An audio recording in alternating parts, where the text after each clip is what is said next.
Dear believers, listening audience, Assalamu alaikum and Ramadan Mubarak. With Allah's name, the merciful benefactor, the merciful redeemer. The ritual month of Ramadan is divided into three parts. The first part reflects upon Allah's mercy, which we will speak of today. This name, mercy, is a special name exclusively used for Allah of the most excellent names attributed to or that we call Him. This is due to the consideration of the effusion or elaborateness in the principles of blessings and wonderments, especially the gifts of noble insights born from the womb of man's spirituality. Just as He causes blessings to emanate from the womb of the woman in terms of eminence.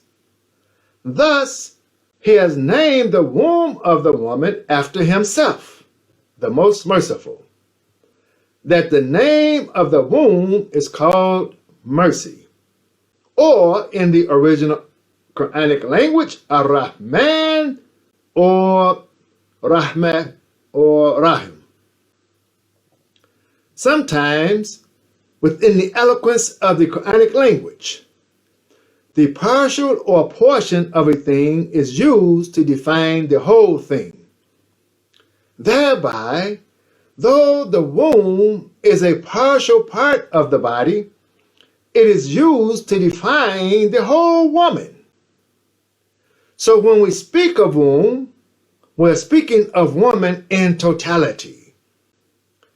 We can connect this with the idea when Allah says in the Qur'an, read.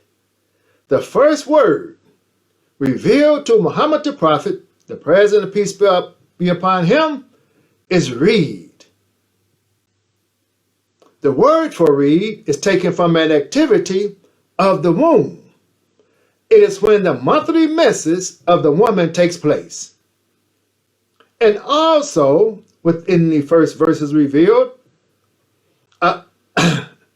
when Allah says He created humanity from congealed blood, it is also an activity of the womb.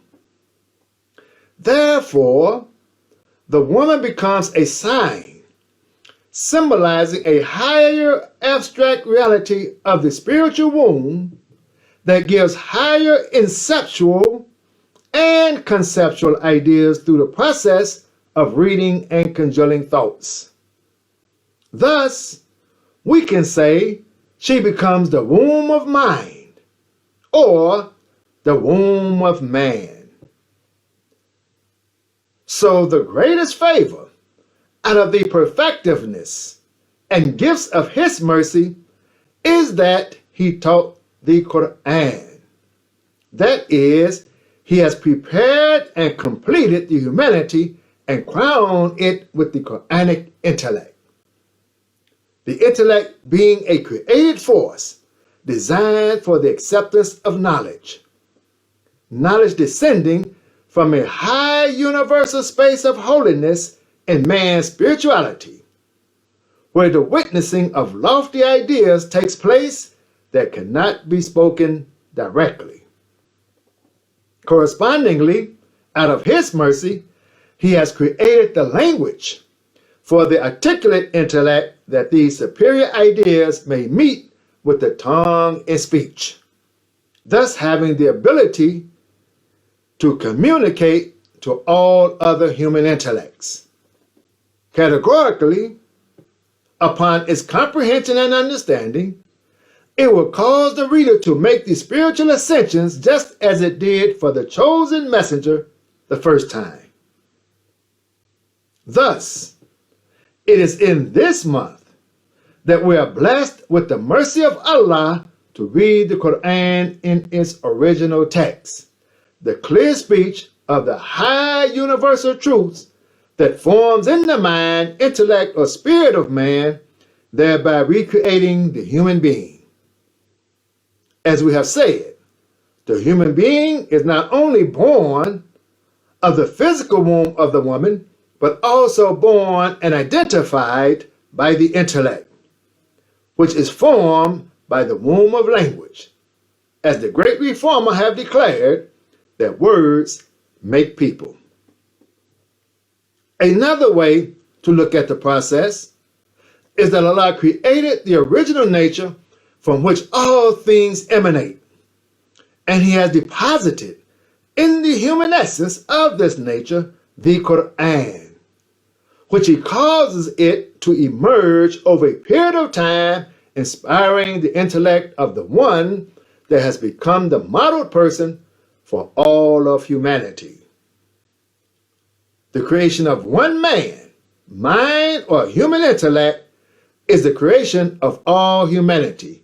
Our creation and our resurrection are as one soul. Upon this creation, out of His mercy, He has given the human being clear distinguishing speech from a discerning intellect that gives it the ability to articulate the difference between all that is found in creation as not being equal to Him. And His mercy extends to the inspired intellect that the man may distinguish what is real from what is false, what is guidance from what is deception, as to the physical concrete realities when compared to the true abstract realities. This is all an expression of His mercy that we seek to obtain from the Quranic discerning intellect. So in conclusion, though most of us are still depending on translations, let it be our goal as a people to be reading the Qur'an for ourselves. Let the man learn the Quranic Arabic from China to read the Qur'an for himself, applying it to his social circumstances. Let the man in India read it for himself. Let the man in Africa read it for himself. In South America, North America, Europe, etc. Let all people learn the created language that is best for conveying the highest universal ideas to the human intellect. Let this begin in our rituals during this month of Ramadan. Then let us meet on Mount Arafat at the great convention of mankind and share in the applications that we may learn from each other, our experiences of applying the Quran all over the world. And know that Allah is most merciful. I thank you. Assalamu alaikum and Ramadan Mubarak.